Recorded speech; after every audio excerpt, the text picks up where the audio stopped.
Jangan lupa subscribe YouTube channel Metro TV News dan jangan lupa nyalakan notifikasinya.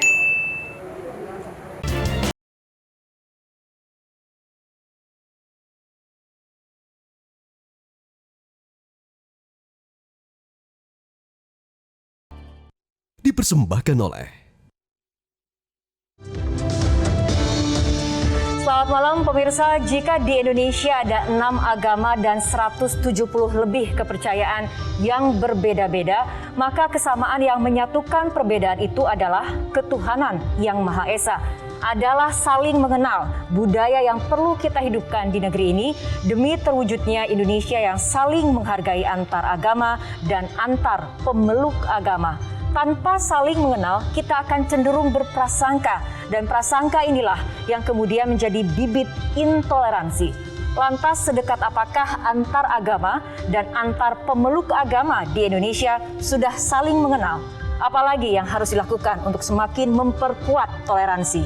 Bersama saya Fitri Megantara, inilah Indonesia Town Hall dalam episode Tak Kenal Maka Tak Sayang dalam rangka Hari Toleransi Internasional.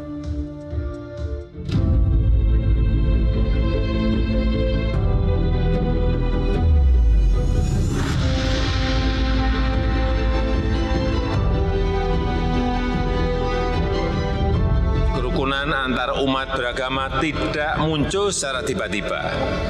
Kerukunan itu merupakan hasil dari kesadaran bersama bahwa perpecahan dan egoisme golongan akan membawa kehancuran.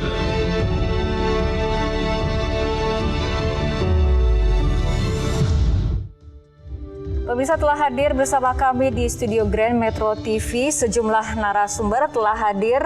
Menteri Pendidikan, Kebudayaan, Riset, dan Teknologi Nadiem Makarim. Selamat malam Mas Menteri, apa kabarnya? Selamat malam, baik. Kabar baik. Oke, baiklah, hadir juga bersama kami Yahya Holil Stakuf, Khatib Am Suriah PBNU. Dan juga telah hadir bersama kami Jeki Manuputi, Sekretaris Umum Persekutuan Gereja-Gereja di Indonesia. Dan juga telah hadir YM Bikuni Santini Mahateri, tokoh agama Buddha. Kemudian Budi Tanu Wibowo, Ketua Umum Majelis Tinggi Agama Konghucu Indonesia. Ahmad Najib Burhani, peneliti dari BRIN, Badan Riset dan Inovasi Nasional. Dan juga telah bergabung bersama kami Yudi Latif Cendekiawan. Dan juga ada Inengah Dwija, tokoh agama Hindu. Serta telah hadir bersama kami Frans Magnis Suseno, rohaniawan Katolik, dan juga ada Ibu Endang Retno Lastani, Sekjen Majelis Luhur Kepercayaan Terhadap Tuhan Yang Maha Esa. Selamat malam Bapak-bapak dan juga Ibu-ibu telah hadir bersama kami. Terima kasih di studio Grand Metro TV.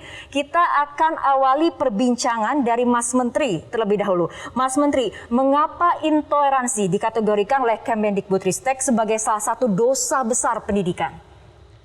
Ya, saya rasa intoleransi dalam bentuk apapun, apalagi di dunia pendidikan, merupakan suatu dosa. Dan kita sempat berdebat secara internal apakah kita akan menggunakan kata dosa itu. Tapi setelah kita diskusi panjang lebar, itu adalah cara yang tepat untuk menekankan bahwa kita tidak akan pernah membiarkan berbagai macam intoleransi ini ada di dalam sistem pendidikan kita. Pembelajaran itu, salah satu prakondisi daripada pembelajaran adalah perasaan keamanan. Keamanan psikologis bagi para murid-murid dan juga para guru-gurunya. Tanpa ada perasaan keamanan psikologis seperti itu, tidak ada yang namanya belajar. Jadi ini adalah sains daripada learning, sains daripada belajar, mengajarkan kita bahwa dalam situasi di mana stabilitas emosional itu tidak ada, perasaan keamanan lingkungan, anak-anak kita pertama tidak bisa belajar optimal. Kedua adalah hubungan dia, kemampuan dia berhubungan dengan guru, dengan orang tua, dengan teman-temannya dia. Itu semuanya terdampak dengan semua dampak-dampak terburuk dari intoleransi. Baik itu, karena kita kan identifikasi 3 dosa. Ada intoleransi, ada perundungan, ada kekerasan seksual. Tapi semuanya itu permutasi dari intoleransi sebenarnya, semua tiga-tiganya itu. Jadinya masa depan dia terancam dengan adanya trauma-trauma yang disebabkan dari 3 dosa tersebut. Dan sistem pendidikan itu harusnya menjadi refleksi ideal daripada masyarakat. Standar kita untuk mengajarkan generasi berikutnya bagaimana caranya bersatu, mengerti untuk tidak hanya mentolerir keberagaman, tapi mencintai keberagaman. Dan mengerti bahwa esensi dari kekuatan kita, kekayaan kita sebagai bangsa ini adalah keberagaman kita. Itu harus ditanamkan dari dini, gitu. Dan kalau itu terjadi di lingkungan sekolah, ya nggak tahu kemana masa depan kita. Itulah kenapa itu kita label salah satu dari 3 dosa. Dan saya stick dengan kata itu, dosa. Dosa, oke. Diksi yang dipakai oleh Mas Menteri mengenai intoleransi adalah dosa besar pendidikan. Mas Najib, tapi apabila kita berbicara mengenai intoleransi, dari catatan Anda, seperti apa sih peta intoleransi antar agama di Indonesia? Sebetulnya kalau umpamanya kita melihat ya, intoleransi yang ada di masyarakat kita, kalau umpamanya dibandingkan dengan beberapa negara, mungkin kita bisa bicara agak bagus kayak gitu ya. Tetapi kita harus melihat bahwa ini semisal virus. Kalau umpamanya dibiarkan, dia akan menyebar dan kemudian bisa menghancurkan bangsa ini. Kita bisa melihat dari berbagai survei misalnya, tingkat intoleransi di beberapa daerah kita itu cukup tinggi kayak gitu ya.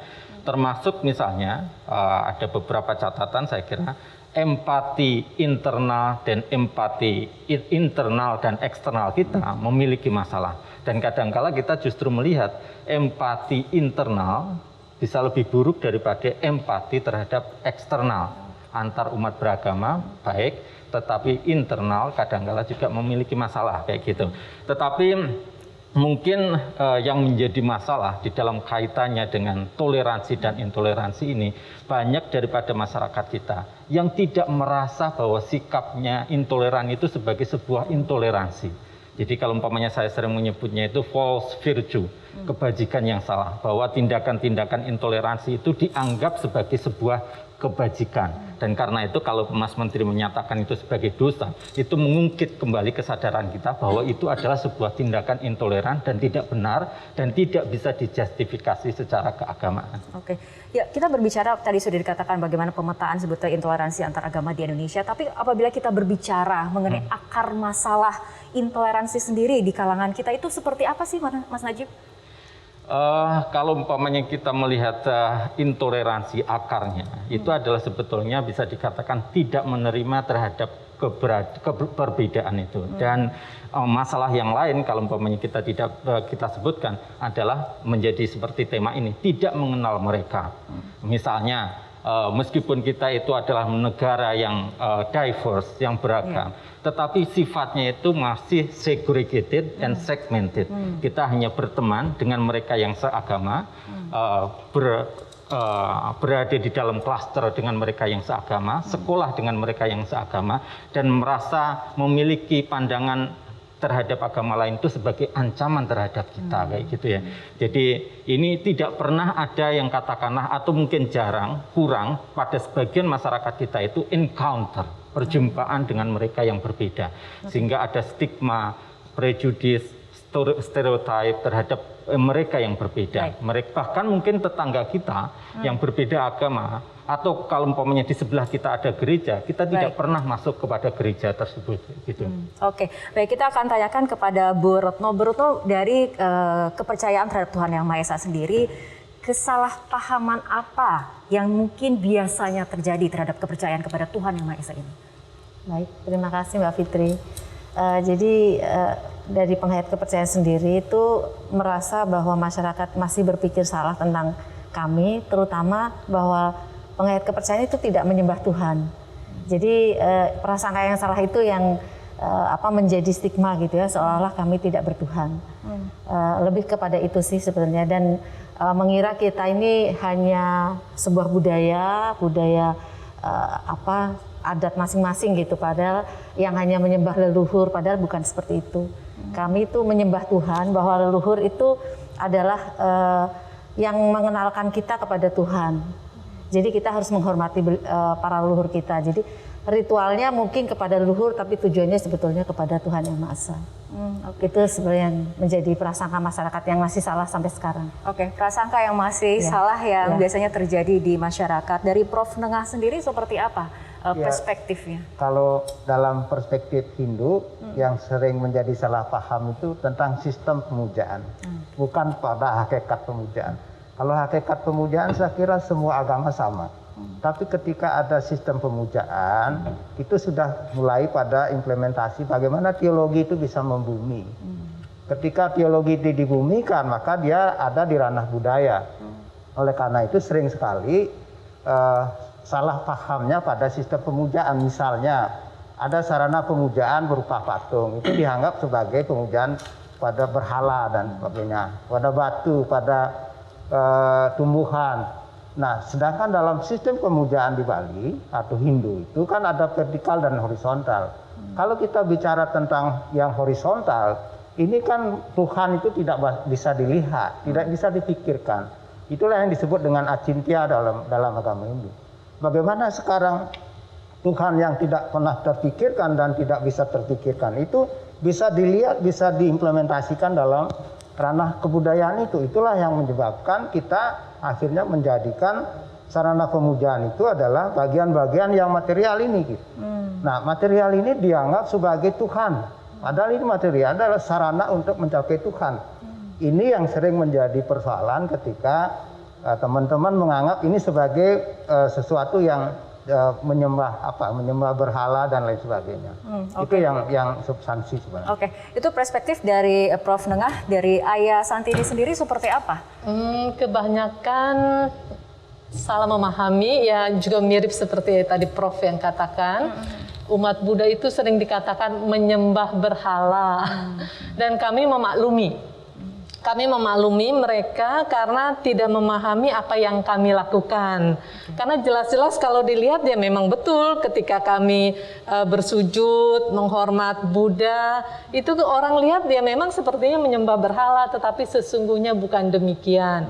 Kami menghormati guru dan kemudian patung Buddha itu simbol dari guru kami. Kami berterima kasih atas bimbingannya. Dan kemudian juga kami diarahkan bahwa seandainya ada yang salah menanggapi tentang Buddha, tentang ajarannya, tentang para siswanya, kami diajarkan untuk tidak marah. Karena kalau marah, kami tidak tahu persis apa yang mereka ucapkan itu. Jadi kalau misalnya yang mereka ucapkan ternyata salah menanggapi tentang kami cukup bilang itu bukan kami, itu tidak ada pada kami gitu. Kemudian Buddha juga mengajarkan kalau ada yang memuji Buddha, memuji ajarannya, memuji para siswanya, jangan menjadi seneng peng-pengan begitu ya dengan pujian itu. Ya, tapi dengar juga kalau memang apa yang dikatakannya betul, kita bilang iya itu kami dan itu ada pada kami. Jadi ketika mendengar sesuatu yang tidak sesuai, kami diajarkan untuk tidak marah. Lakukan ini gitu. Baik, ya. Terima kasih.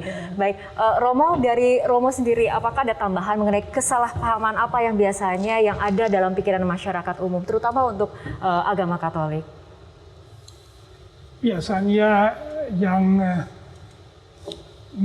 mendasari rasa intoleran itu kalau memang belum kenal, lalu ada macam-macam prasangka.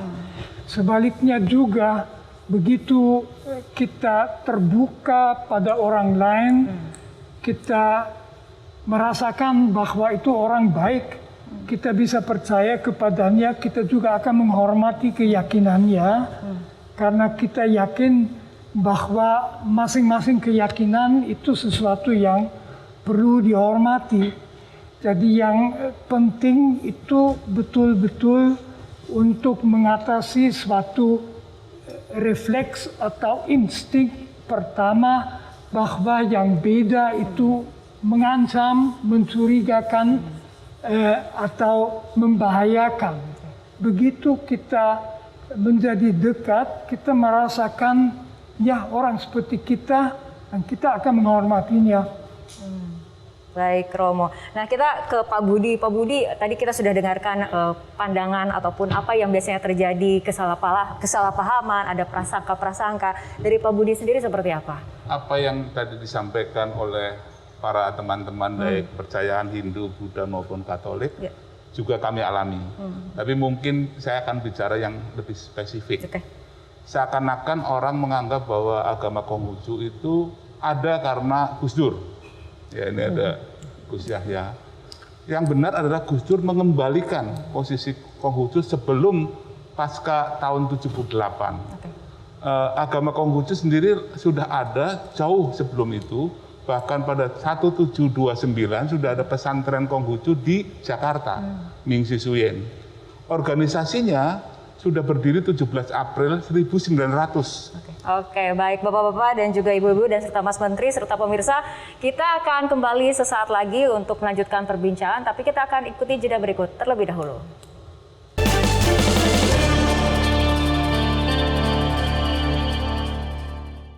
Dipersembahkan oleh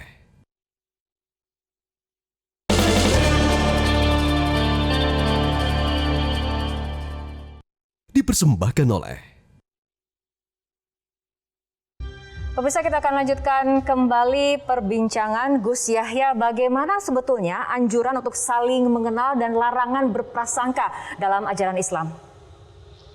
Iya, toleransi itu sendiri sebetulnya memerlukan satu cantolan nilai fundamental supaya tidak dipahami secara abu-abu. Karena kalau pemahaman tentang toleransi ini terlalu abu-abu, ini hal yang diklaim sebagai toleransi bisa saja di dalam kenyataan sebetulnya merupakan penindasan kepada minoritas, karena minoritas harus menjaga perasaan mayoritas dan sebagainya. Nah, maka kita butuh ini cantolan nilai ini. Cantolan nilai itu apa? Di dalam pandangan Islam sebetulnya ada 3 hal yang harus dipegangi dalam soal ini. Pertama adalah bahwa kita harus punya pemahaman dan cara pandang yang jernih tentang kebajikan universal yang objektif. Apa yang merupakan kebajikan diterima oleh semua orang dan harus dilihat secara objektif sebagai kebajikan. Yang kedua, tidak boleh ada pemaksaan di dalam berkeyakinan. Tidak boleh ada. Sehingga setiap orang harus merdeka di dalam berkeyakinan. Karena tidak boleh ada pemaksaan. Dan yang ketiga, bahwa setiap orang ini harus diperlakukan secara adil dan setara, lepas dari perbedaan apapun, latar belakang apapun. Di dalam surat Al-Maidah ayat 8 dinyatakan bahwa orang-orang beriman ini harus berpegang teguh kepada kebenaran, harus hadir dan berperan secara proporsional, dan jangan sampai membiarkan sentimen-sentimen negatif dari manapun asal-usulnya membuat orang berdosa karena bertindak tidak adil. Orang harus adil. Setiap orang diperlakukan adil dan setara. Nah, ini saya kira adalah cantolan yang paling penting. Karena seringkali di dalam pergaulan walaupun saling mengenal secara pribadi, tetapi ketika sudah sampai kepada hal-hal yang bersifat kelompok terkait dengan pengelompokan, kadang-kadang hubungan-hubungan pribadi ini jadi kabur karena kemudian muncul sentimen-sentimen kelompok dan sebagainya. Kita mengalami berkali-kali di Ambon, di Poso, ini orang-orang yang bertetangga yang saling mengenal satu sama lain sepanjang hidup tiba-tiba saling bunuh hanya karena sentimen-sentimen kelompok. Ini hal yang tidak boleh dibiarkan terus-menerus. Nah, dalam soal ini biasanya saya kira ini terjadi di mana-mana, yang menjadi sektor krusial itu politik. Karena seringkali aktor-aktor politik, aspiran-aspiran politik ini ketika mereka berusaha menggalang dukungan, mereka mau main instan. Cari senjata politik yang paling mudah, dan itu di mana-mana biasanya ditemukan dalam identitas. Ini sangat berbahaya. Kita harus berani melakukan strategi transformasi supaya demokrasi kita menjadi lebih rasional. Sehingga orang tidak lagi mengandalkan simbol-simbol identitas sebagai senjata untuk menggalang dukungan politik. Ya, tapi Gus Yahya untuk konkretnya sendiri spesifiknya, bagaimana sebetulnya cara membudayakan saling mengenal itu sendiri agar ini bisa menjadi kebiasaan umat? Ya, sekarang ini sebetulnya secara demografis di belahan dunia manapun tidak ada lagi masyarakat yang homogen secara identitas. Di mana-mana orang hidup bertetangga dengan orang yang berbeda identitas. Sehingga sebetulnya saling mengenal itu bisa terjadi secara alami. Karena memang itulah dinamika alami yang sebetulnya menjadi basis pergaulan umat manusia. Seperti dikatakan di dalam Quran juga bahwa Tuhan menciptakan manusia ini berpuak-puak, berbangsa-bangsa untuk saling mengenal. Jadi itu mekanisme alami. Nah sekarang persoalannya kemudian ketika ada perbedaan identitas ini yang kemudian dikapitalisasi, dieksploitasi untuk kepentingan-kepentingan yang sifatnya egoistik, ya, dengan egoisme kelompok tadi, ini yang kemudian terus membekas. Ini terjadi selama ribuan tahun dan terus membekas sampai sekarang. Nah, maka sekarang yang kita perlukan sebetulnya bagaimana kita membangun konsensus tentang cara baru di dalam membangun pergaulan kita. Ini yang menjadi tantangan kita bersama. Kita harus ketemu ini jalan untuk melakukan membangun demokrasi yang lebih rasional. Karena sebetulnya nggak usah diajari juga, masyarakat kita ini sudah biasa bergaul baik-baik saja selama ini. Gitu. Di mana-mana orang hidup bertetangga dengan damai sampai kemudian perbedaan mereka dieksploitasi orang untuk membenturkan satu sama lain, dan yang paling sering itu untuk urusan politik. Nah, ini yang harus kita atasi ke depan. Baik, Gus, kita beralih ke Pak Jeki. Tadi sudah kemudian dijabarkan bagaimana kemudian upaya untuk saling mengenal. Sebetulnya dalam ajaran Kristen Protestan sendiri, bagaimana sih anjuran untuk saling mengenal dan juga adanya larangan berprasangka itu? Ya, terima kasih. Saya kira ketika kita bicara tentang toleransi, ini salah satu komponen atau perilaku etis yang di dalam kekristenan berakar sangat dalam secara teologis. Kita berbicara tentang penciptaan, ya, di dalam konsep penciptaan Allah mewajahkan kemuliaannya pada ciptaannya. Diksi yang dipakai menciptakan segambar dan serupa dengan kita, manusia dengan Allah. Artinya setiap orang memiliki derajat kemuliaan Allah yang sama. Ini prinsip dasar bahwa setiap perbedaan di antara kita tidak menghilangkan kemuliaan Allah. Manusia itu mulia, itu yang pertama, dan karena itu kita setara. Ya, kekristenan juga berbicara tentang konsep dosa dan penebusan redemption. Ya, manusia tidak mampu mengangkat dirinya dari kubangan dosa sehingga Allah di dalam Kristus menghampiri untuk menebus, turun sampai paling dasar dan menderita dan mengangkat dari dalam kerapuhan sehingga anugerah itu menjadi anugerah milik semua. Menjadi anugerah milik semua. Dan imperatif etisnya yang lain bahwa kita yang mengambil bagian di dalam anugerah itu harus mengalir pada sesama. Di dalam kesetaraan, di dalam keadilan. Karena Allah yang lebih dulu berinisiatif ke situ. Di situ lalu kita bisa breakdown, menurunkan komponen-komponen lainnya. Termasuk bagaimana prinsip saling mengasihi. Prinsip merengkuh sesama, itu diksi-diksi yang sering dipakai dalam kekristenan, ya, menjadi sesama bagi yang lain, tidak melakukan apa yang tidak ingin dilakukan oleh orang lain. Ya. Jadi ini hal-hal mendasar di dalam relasi lintas sesama di tengah kemajemukan, termasuk ketika kita bicara tentang toleransi. Dalam kaitan itu lalu prasangka menjadi sesuatu yang tabu, sesuatu yang kontraproduktif terhadap panggilan iman kekristenan untuk mengalir. Karena kita seperti Allah yang kita akui mengalir bagi yang lain, kita juga mengalir bagi yang lain. Di situ membutuhkan keterbukaan diri dan terbuka untuk menerima juga dan merengkuh keterbukaan dari yang lain. Tapi dari perspektif Pak Jeki sendiri, bagaimana kemudian membudayakan saling mengenal ini? Ya, memang sama seperti yang disampaikan oleh Gus Yakut ketika saya mendengar ini ada rasa miris. Kok kita membudayakan toleransi, membudayakan saling menerima? Bukankah itu DNA kita? Saya dari kecil saya mengalami itu sebagai sebuah keniscayaan. Sekalipun ada konflik, ada apa, kita keluar masuk, kita saling menerima dengan sangat biasa. Dalam fase kemudian ketika politisasi identitas terjadi dan segala macam-macam, konflik identitas secara global, lalu itu menjadi sesuatu yang asing, seakan-akan bukan bagian dari memori kolektif kita, narasi kolektif kita. Saya kira memori kolektif dan narasi kolektif kita sangat kaya, artinya modal sosial kita sangat besar. Mungkin dalam kaitan dengan itu ketika kita mau mengangkat dan mengelola itu, mengkapitalisasi itu kembali, itu harus diadministrasi. Diadministrasi kalau institusi, dalam setiap kebijakan institusi, kalau kelompok diadministrasi, kalau pribadi diadministrasi dalam tindakan sebagai sebuah virtue, nilai bersama. Dan itu harus dirayakan sebanyak mungkin, ya, sehingga kebanggaan kolektif pada sebuah identitas yang bertumpu pada rajutan sosial yang menjadi moral bersama, itu bisa kita nikmati dan bisa kita jalani dalam kehidupan sehari-hari.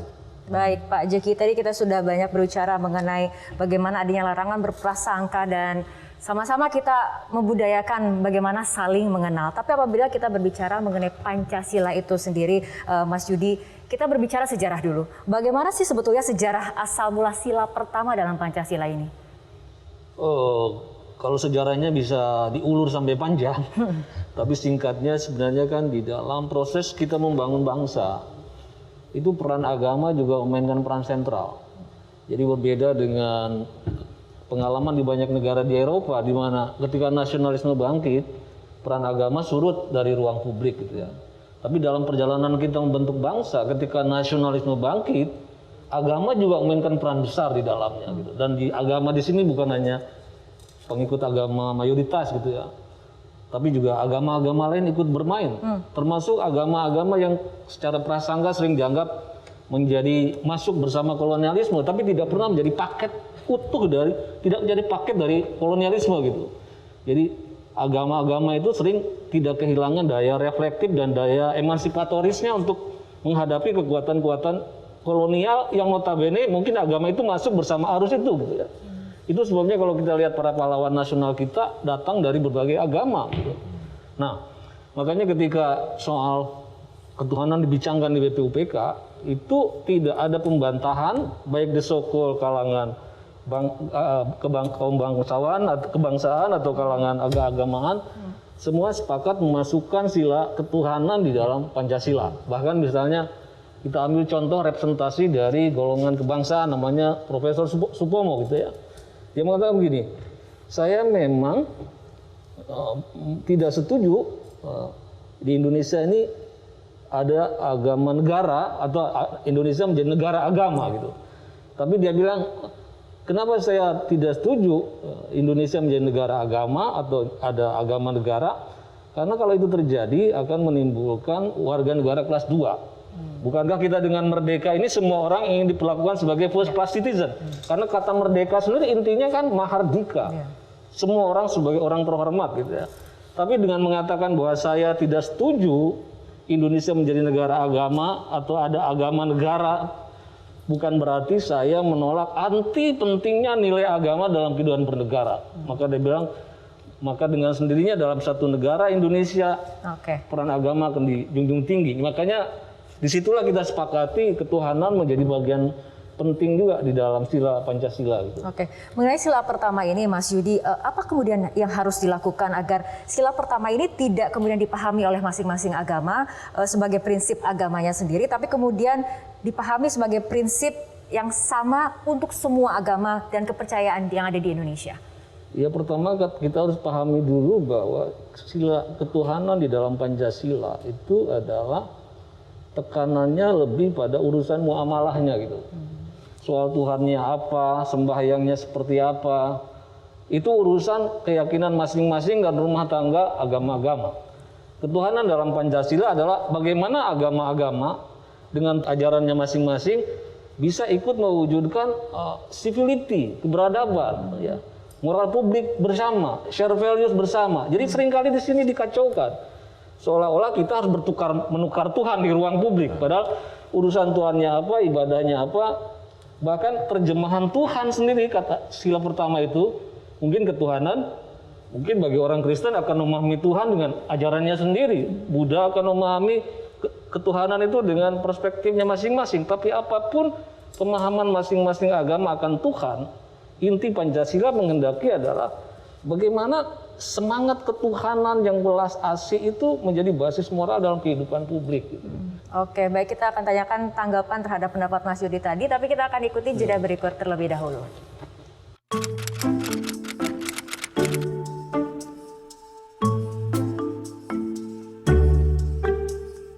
Toleransi itu diawali dari mengenal satu sama lain dulu. Berempati sih, Pak.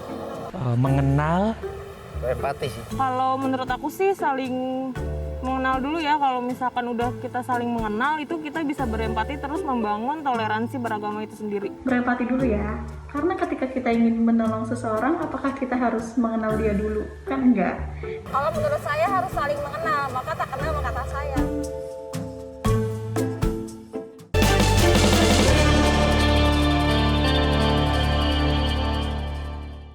Dipersembahkan oleh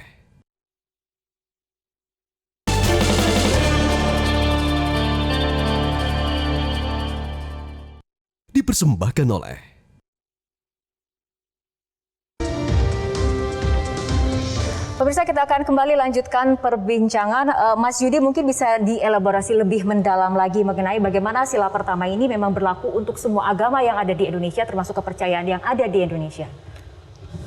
Iya, jadi kan Pancasila itu disebut sebagai namanya overlapping konsensus. Ya. Jadi konsensus tumpang tindih dari banyak agama, dari banyak hal ya. Dan termasuk di BPUPK itu kan pembentuk konstitusi kita, pembentuk Pancasila memang sudah mewakili berbagai elemen agama dan keyakinan ini gitu.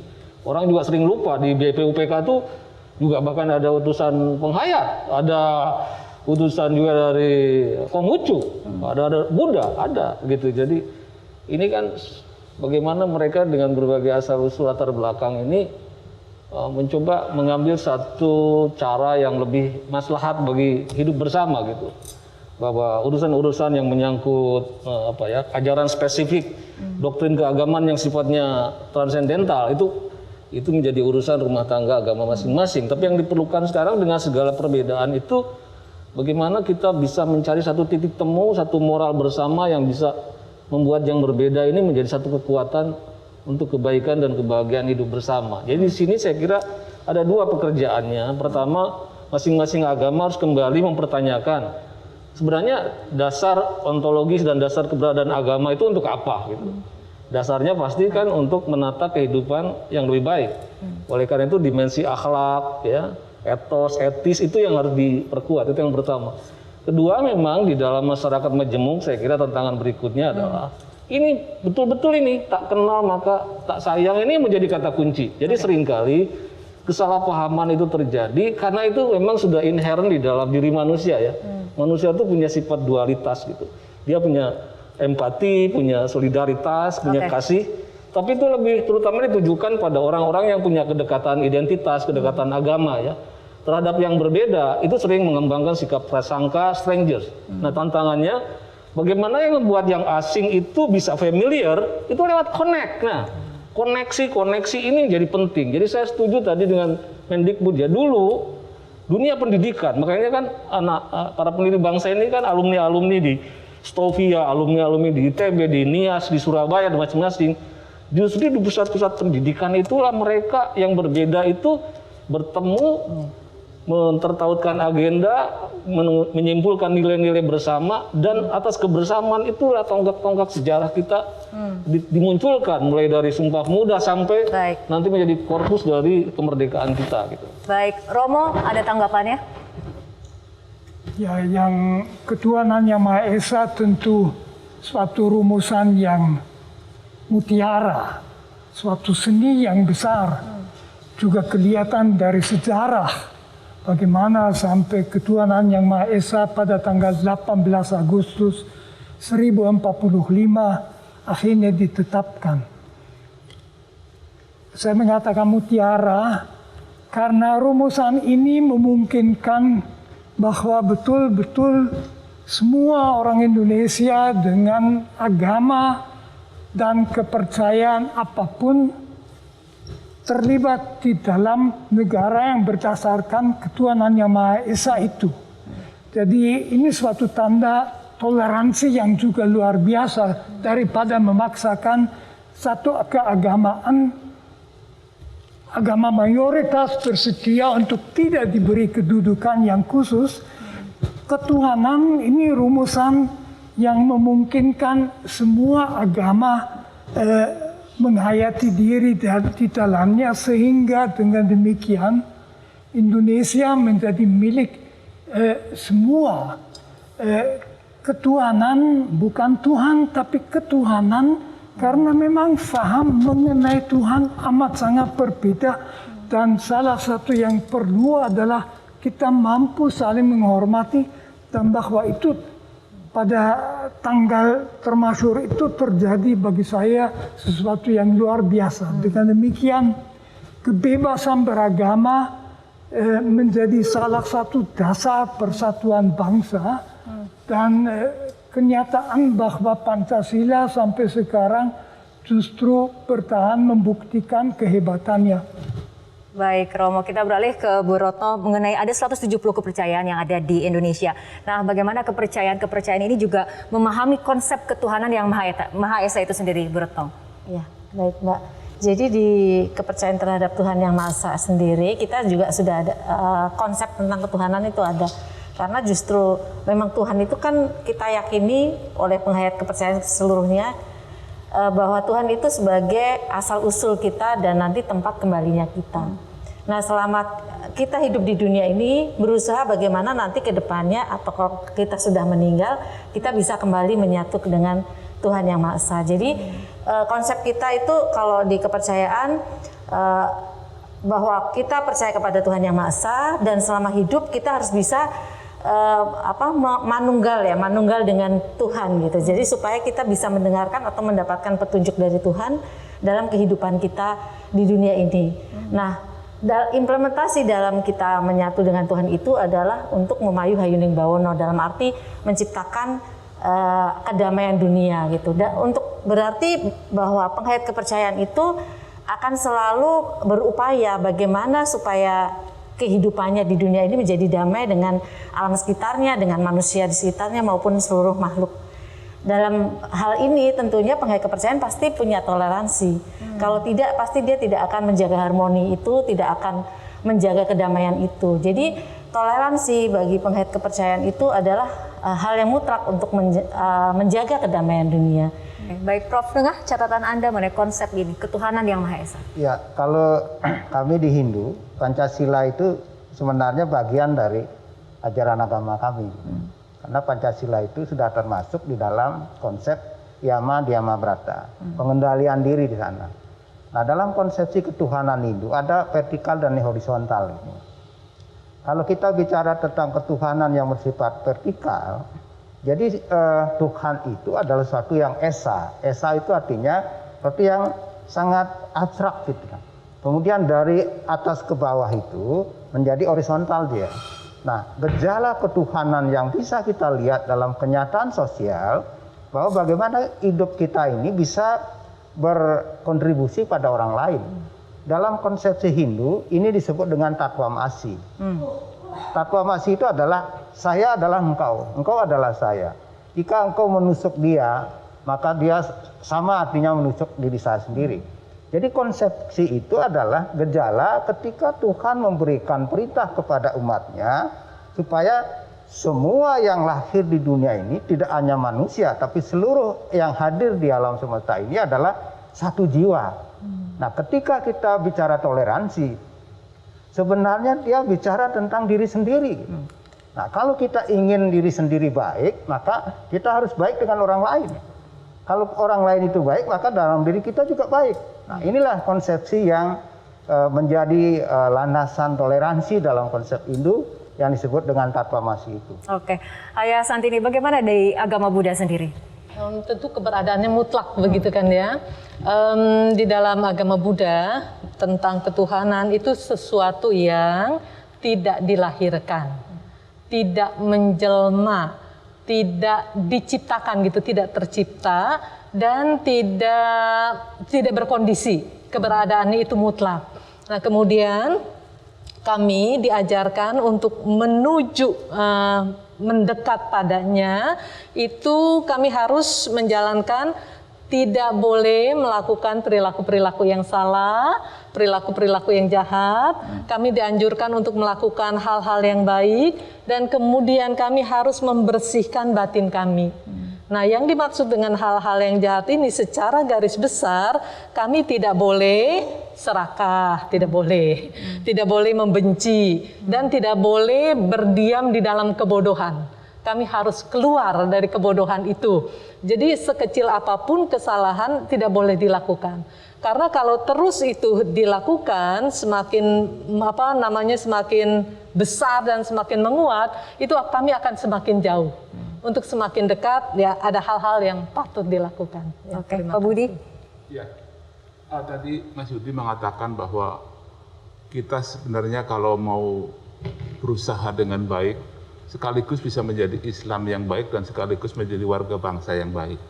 Demikian juga dengan Konghucu. Kalau kita pelajari semua sila-sila Pancasila dan kita benar-benar bisa menjalankan secara tepat, sebenarnya pada saat yang sama kita telah menjadi Konghucu yang baik. Karena setidaknya ada 2 orang di BPUPK yang jelas adalah Konghucu, yaitu Lin Kun Hian, bahkan pernah menjadi pengurus Konghucu, dan Wee Chong Ho, putra dari Wee Tiong Ham. Beliau adalah tokoh Konghucu pada zamannya. Nah, konsep Tuhan di dalam agama Konghucu itu mempunyai 4 sifat. Maha awal dan maha akhir, maha merangkul, mengharmonisasi, maha kasih, dan maha abadi hukumnya. Jadi segala sesuatu ada sesuatu rambu-rambu yang kalau kita melanggar otomatis akan kena dampak yang sama. Dan ini yang harus dipelajari, makanya dikasih bekal. Hidup itu harus punya ren, punya meta kalau dalam bahasa Buddhis, punya cinta kasih, punya kemanusiaan. Agama adalah kemanusiaan. Jika agama menjauhi kemanusiaan, itu bukan agama. Jadi harus ada hubungan horizontal yang kuat. Kemudian maha awal, karena kita harus yakin betul bahwa Tuhan itu maha awal dan maha pencipta. Kian, jadi ada namanya Tien, maha tunggal, Sangti, maha kuasa, dan Kian, maha awal dan maha akhir. Inilah konsep di dalam agama Konghucu, dan juga ditegaskan jika berbeda jalan suci tidak perlu berdebat, tidak ada gunanya. Tapi kita harus saling tepo saliro. Makanya kalau kita lihat logo Matakin itu ada Chungsu, artinya satya kepada Tuhan. Tepo saliro terhadap sesama dan terhadap alam. Ada hubungan, kalau di Hindu itu Trihita Karana, kalau dalam bahasa Konghucu Tientiren, hubungan harmonis antara Tuhan, sesama, dan dengan alam. Fungsi tujuan utama orang beragama di dalam Konghucu adalah satu, agar antara Ling dan Hun, nyawa dan roh itu bisa balik kepada Tuhan, itu satu. Yang kedua, agar bisa hidup harmoni dengan alam dan sesama manusia. Kalau itu bisa dilakukan, apa yang harus kita tidak boleh lakukan? Gampang, apa yang diri sendiri tiada inginkan, jangan perbuat dengan orang lain. 2, dengan pendidikan. Ada satu kredo yang dipakai oleh PBB juga, there is no discrimination in education. Tidak boleh ada perbedaan di dalam pendidikan, itu ucapan Konghucu sendiri. Semua orang harus sama karena di 4 penjuru lautan semua manusia bersaudara. Jadi kalau kita mau beragama, kita harus dekat dengan kemanusiaan, itu kuncinya. Oke, baik. Mas Najib, ada tanggapannya? Saya ada 2 tanggapan, Mbak. Yang pertama yang tentang Pancasila ini ya, ketuhanan yang Maha Esa. Romo Magni sama Mas Yudi tadi berbicara tentang ketuhanan. Yang seringkali dilupakan adalah konsep yang Maha Esa. Kalau dulu Gus Dur itu menerjemahkan ketuhanan yang Maha Esa itu adalah The Almighty God, Tuhan yang Maha Kuasa, kayak gitu. Jadi itu menjadi lebih komprehensif, bukan sebagai sesuatu yang maknanya tunggal, tetapi sebagai sesuatu yang katakanlah yang Maha Kuasa, dekat seperti itu. Yang kedua, kalau Gus Yahya tadi itu menyebutkan misalnya bahwa politik identitas itu menjadi bagian yang menyebabkan katakanlah misalnya meskipun kita dekat kadang-kala ada konflik, ada prejudis dan sebagainya. Tetapi ada hal lain yang mungkin perlu menjadi pertimbangan kita, yang kadangkala terjadi di luar daripada pemilu, di luar daripada pilpres dan sebagainya. Di antaranya adalah sistem pendidikan kita. Saya kembali kepada Mas Menteri. Kita mendapatkan misalnya banyak pendidikan yang menanamkan kebencian kepada mereka yang berbeda. Sehingga kasus-kasus dan isu-isu intoleransi itu kadang terjadi di luar pemilu dan terjadi di masyarakat yang bahkan mungkin tidak terimbas di dalam politik. Kayak gitu. Saya kira proses yang terjadi dalam studi agama-agama sekarang itu sudah lebih baik menjadi cooperation, kerjasama, dan melakukan perdamaian dengan mereka yang berbeda. Baik, kita akan lanjutkan kembali perbincangan usai jeda. Pemirsa, tetaplah bersama kami. Indonesia Town Hall akan segera kembali usai Headline News.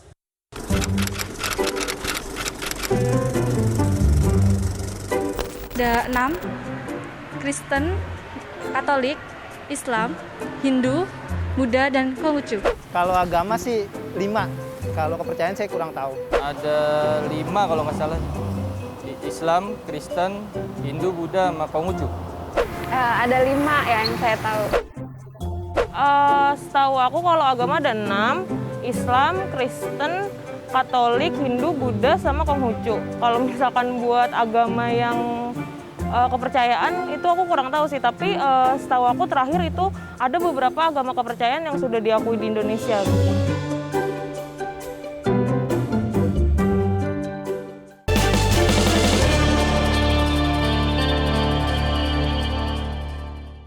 Dipersembahkan oleh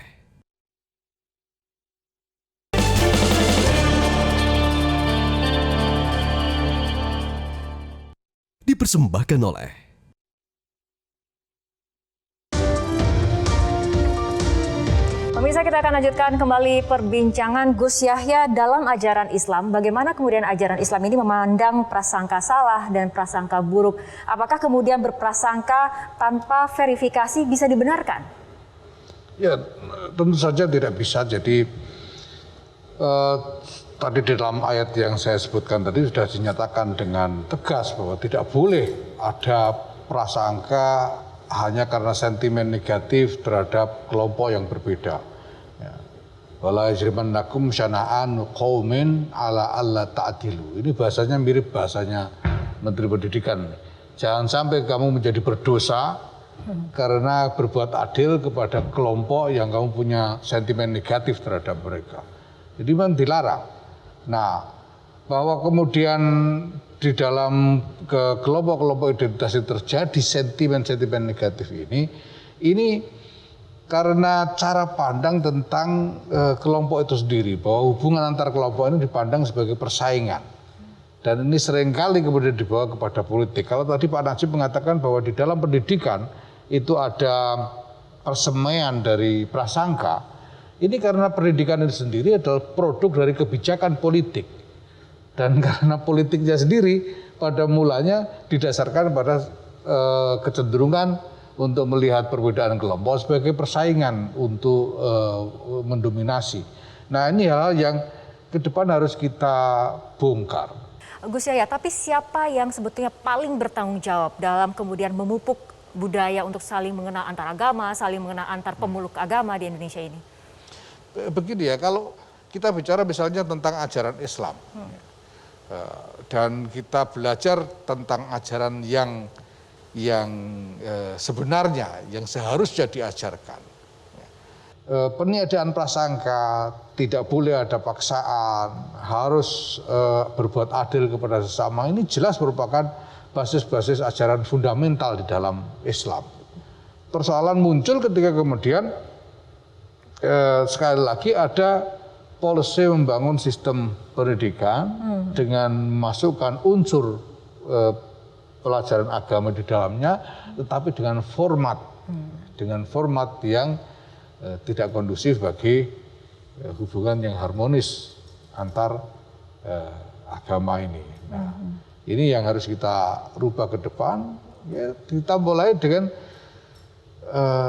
menata kembali persepsi kita tentang hubungan antar kelompok ini. Baik, Gus. Nah, dari pandangan Pak Jeki sendiri, apabila kita berbicara mengenai siapa sebetulnya yang bertanggung jawab untuk memupuk saling mengenal antar agama ini, Apa tanggapannya Pak Jeki? Baik, kalau dari kami ketika saya bicara tentang kekristenan ya, atau katakanlah lebih spesifik tentang gereja, saya selalu menganalogikan dalam bangunan dengan 3 pilar. Ya. Kita melihatnya di dalam pilar institusi, artinya dia yang merumuskan mulai dari ajaran gereja, tata gereja, ketentuan-ketentuan, aturan-aturan, sampai dengan yang paling operasional, strategi pelayanan keberpihakan anggaran. Ya. Pilar yang kedua adalah pilar ulama, pelayan kami sebut, ya. Religious leaders. Ya. Ini, dan yang ketiga adalah pilar umat. Di situ ada religious actor. 3 ini perlu bersinergi.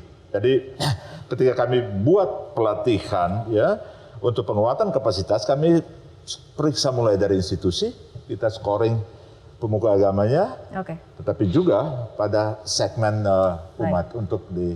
Oke, kita beralih ke Mas Najib. Mas Najib, agama Islam dan juga agama Kristen ini adalah 2 agama di Indonesia yang memiliki umat terbanyak di Indonesia. Apabila kita lihat data, Islam sekitar 86%, Kristiani sekitar 10%. Nah, apa yang bisa dilakukan oleh kedua agama ini agar sikap toleransi terus tumbuh dan berkembang di kalangan umat kedua beragama ini? Ya. Saya mengutip satu kalimat yang sebagai awal ya, bahwa hatred is not something you are born with. Kebencian itu bukan sesuatu yang hadir bersama dengan kelahiran kita, tetapi sebagai sesuatu yang kadang-kala diajarkan terus-menerus di sekolah, di rumah, di masyarakat, dan di berbagai tempat yang ada di sekitar kita. Nah, bagaimana kemudian memupuk katakanlah toleransi, hubungan yang baik misalnya antara Kristen dan Islam, antara Katolik dengan Islam dan sebagainya. Di antaranya adalah melalui proses-proses yang tadi misalnya kalau umpamanya tema kita berkaitan dengan pendidikan, berkaitan juga dengan encounter, perjumpaan, menghilangkan prejudis, stereotip, prasangka dan sebagainya, dan juga mungkin melakukan live-in. Misalnya beberapa pesantren melakukan itu ya, sehingga tahu seperti apa kita sebagai sesama manusia, memiliki sebagai bagian daripada saudara sesama manusia, bukan hanya berbeda karena agama dan sebagainya. Oke, Mas Najib, di dunia pendidikan dan juga di masyarakat umum, menurut Anda siapa kemudian yang harus melakukan hal itu? Pak Menteri, Mas Menteri saya kira juga bertanggung jawab ini ya. Maksudnya kurikulum kita bagaimana kemudian di set up untuk menciptakan toleransi.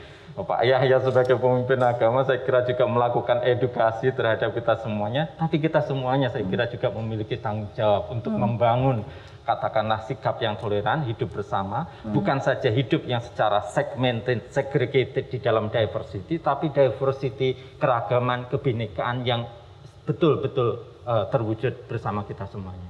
Nah, Mas Menteri, seperti apa sih sebetulnya inisiatif kerjasama yang telah dilakukan oleh Kemendikbudristek dengan kementerian ataupun lembaga lain untuk mewujudkan lingkungan pendidikan yang memang bebas dari diskriminasi? Ya, ada beberapa inisiatif penting yang kami lakukan dan tentu semuanya tidak ada yang bisa kami lakukan sendiri, selalu gotong royong. Yang mungkin salah satu terpenting adalah asesmen nasional. Untuk pertama kalinya 20 tahun ini kita sudah berdebat mengenai UN, tidak ada UN ada, akhirnya kita gantikan dengan asesmen nasional. Dan untuk pertama kalinya di sejarah Indonesia, asesmen nasional dari SD sampai SMA akan diambil secara random sampling di setiap sekolah di Indonesia. Kita akan punya data bukan hanya numerasi dan literasi, tapi juga ada survei karakter dan juga survei lingkungan belajar, di mana guru-gurunya dan murid-muridnya ditanyakan dengan berbagai macam nilai-nilai Pancasila dan tingkat perasaan aman mereka di dalam situasi di lingkungan sekolah. Kedua, kita berkolaborasi full dengan Kementerian Agama dalam program moderasi beragama. Ini kan tentunya kita bergerak selalu bersama-sama dalam dunia pendidikan gitu. Jadi moderasi beragama yang dipimpin oleh Kementerian Agama adalah satu inisiatif yang menurut saya sangat penting untuk menjadi bukan hanya suatu kampanye atau kebijakan, tapi suatu gerakan yang sangat penting.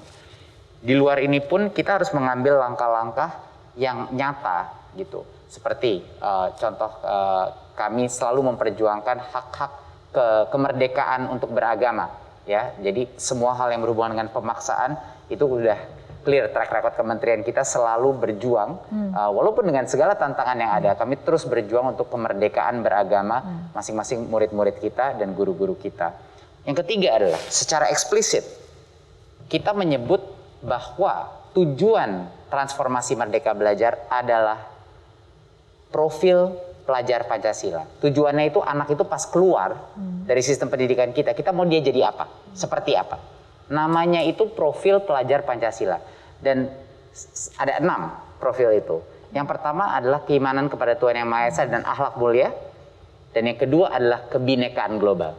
Jadi bayangkan, dualisme ini nilai adalah nomor 1 dan nomor 2 dari profil pelajar Pancasila. Di satu saat kita spiritualisme dan moralitas yang kuat dikuatkan dengan kebinekaan global. Bukan hanya kebinekaan nasional, kebinekaan global. Itulah esensi kemanusiaan. Kita semua adalah manusia. Dan anak-anak ini akan berkompetisi dan berinteraksi di dalam dunia global. Ya, ini masa depan. Ini yang akan terjadi, ya. Dan karena itu konsep kebinekaan global secara eksplisit kita buat sebagai tujuan daripada pendidikan kita. Berbagai macam inisiatif itu semuanya tidak akan seefektif apa yang disebutkan teman-teman di sini. Ujung-ujungnya di dalam sekolah, kalau anak-anak tidak berinteraksi dengan orang-orang dari lintas agama atau lintas suku, tidak akan terjadi. Kalau tak kenal, tidak sayang. Ini adalah satu pembelajaran yang paling pragmatis daripada semua pengalaman kita di intoleransi. Inilah makanya program misalnya Kampus Merdeka yang kita lakukan, kita mau berbondong-bondong anak itu pindah pulau, pertukaran mahasiswa bukan hanya ke luar negeri, di dalam negeri gitu. Dan ini juga dilakukan salah satu program kurikulum kita yang sedang kami prototipekan di sekolah-sekolah penggerak adalah project based learning. Salah satu temanya adalah kerukunan beragama dan kebinekaan beragama. Dan ini adalah interaksi antar agama yang akan ada. Mengambil jam waktu belajar untuk project based learning. Karena kalau kita teori saja, saya suka dititipin terus sama banyak orang. Mas Menteri masukin dong di kurikulum. Mas Menteri masukin di kurikulum. Saya bilang, itu bukan keajaiban. Nggak bisa kita masukin di kurikulum, tiba-tiba anak itu kita asumsi akan mengerti. Kalau kita ingin mengerti akhlak, kalau kita ingin mengerti toleransi, harus dipraktekkan. Pancasila harus dipraktekkan. Nggak bisa dibaca aja di textbook. Dia harus bekerja kelompok, mengerjakan suatu proyek yang mendorong kerukunan antar agama. Jadinya perubahan paradigma itu bukan hanya teori, tapi juga melakukan sesuatu adalah paradigma terpenting untuk menjalin generasi berikut yang jauh lebih toleran. Oke, baik Mas Menteri, Bapak-Bapak dan juga Ibu, kita akan lanjutkan kembali perbincangan, tapi kita akan ikuti jeda berikut terlebih dahulu. Misalnya ada kerabat atau teman yang beda agama dan sedang merayakan hari raya, kita saling berkunjung ke rumahnya gitu sih. Orang yang diisolasi mandiri karena terdampak pandemi, nah kita harus tolong-menolong sesama warga, tetangga, itu tanpa harus mengenal agamanya dulu. Tolong-menolong tanpa memandang agama, tidak saling menghina, tidak saling mengejek, tidak saling menjatuhkan. Ada yang meninggal kan semua tanpa memandang agamanya apa, pasti kan ikut saling membantu.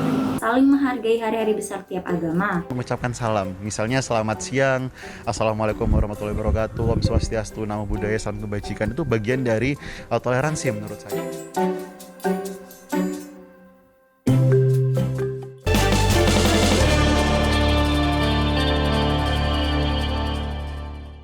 Dipersembahkan oleh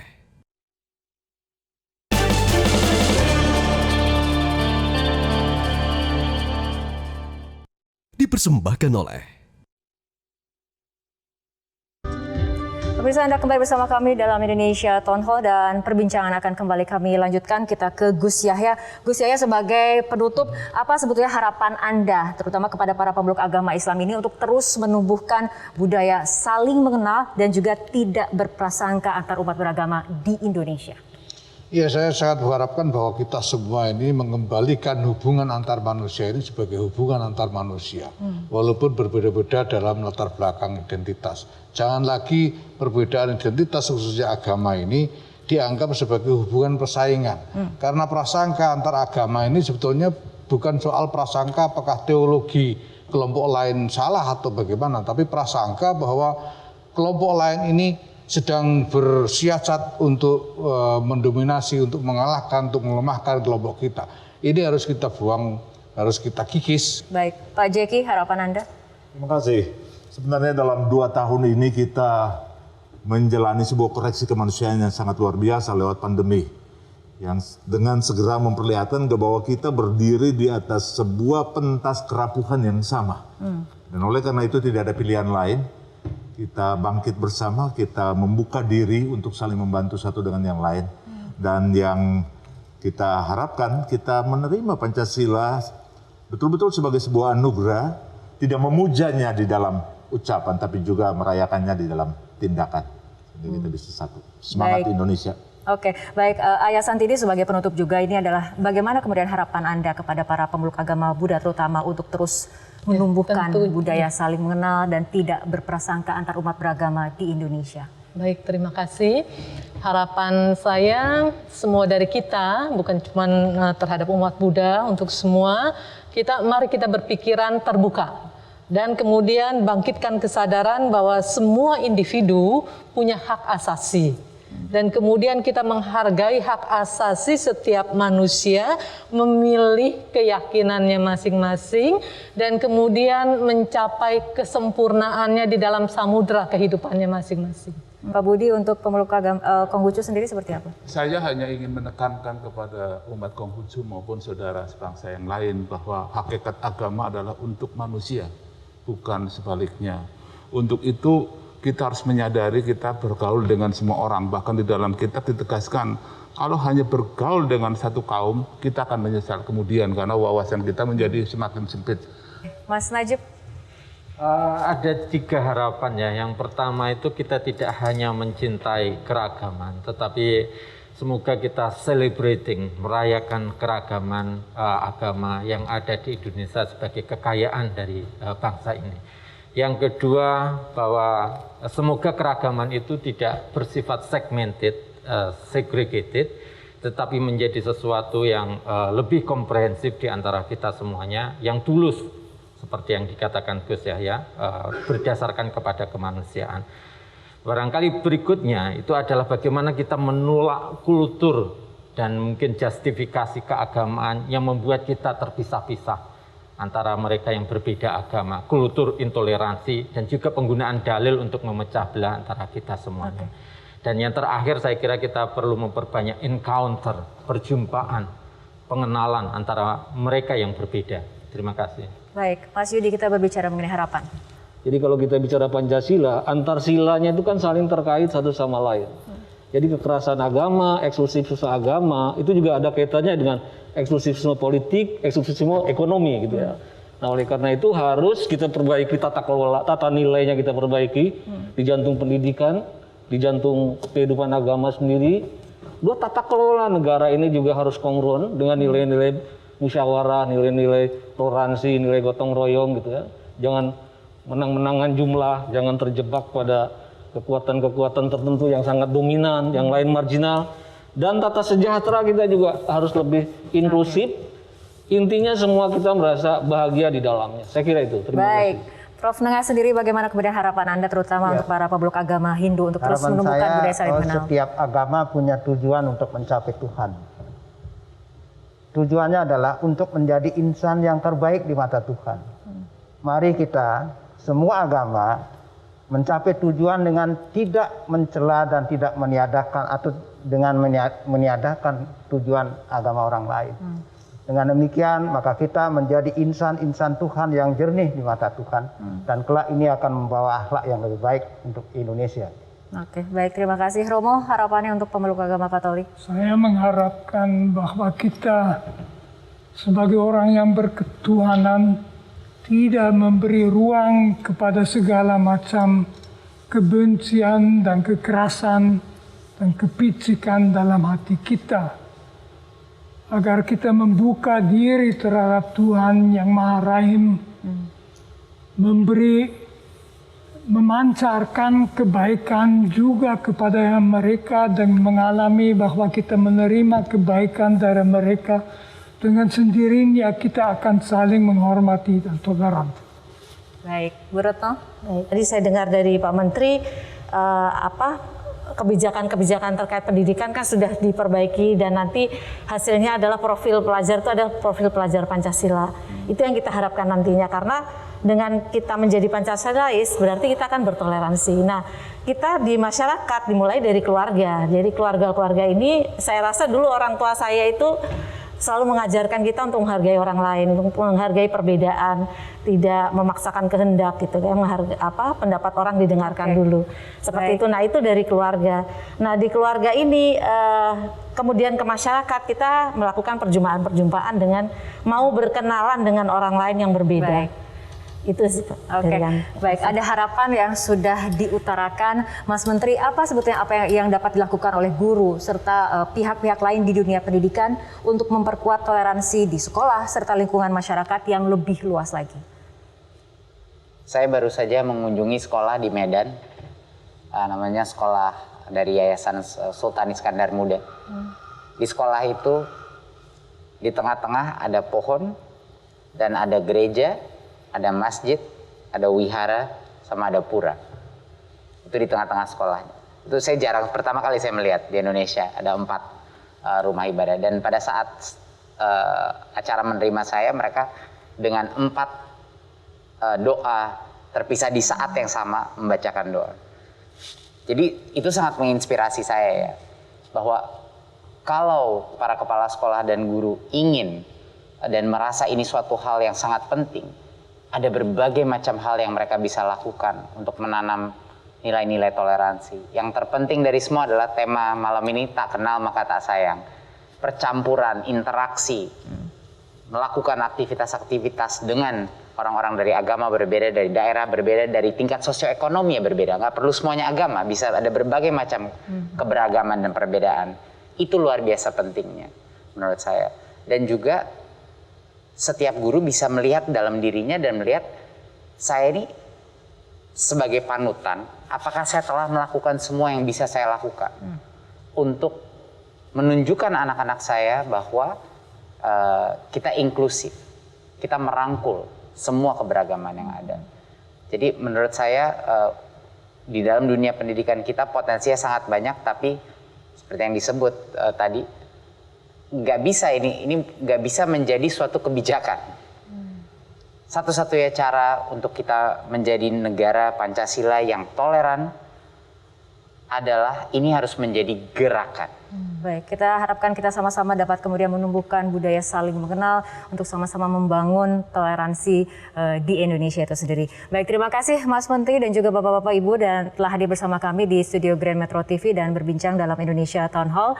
Pemirsa, kebinekaan termasuk keberagaman agama merupakan anugerah dari Sang Pencipta kepada bangsa Indonesia. Untuk mensyukuri anugerah ini, maka kita semua harus saling mengenal. Karena tidak kenal, maka tak sayang. Dan dengan saling mengenal, maka persatuan dan kesatuan akan kian erat. Dan dimulai dengan ketuhanan yang Maha Esa dan diakhiri juga dengan ketuhanan yang Maha Esa untuk semua agama dan kepercayaan sebagai modal untuk membangun bangsa ini. Saya Fitri Megantara bersama seluruh kru yang bertugas mengucapkan terima kasih atas perhatian Anda. Selamat malam, sampai jumpa.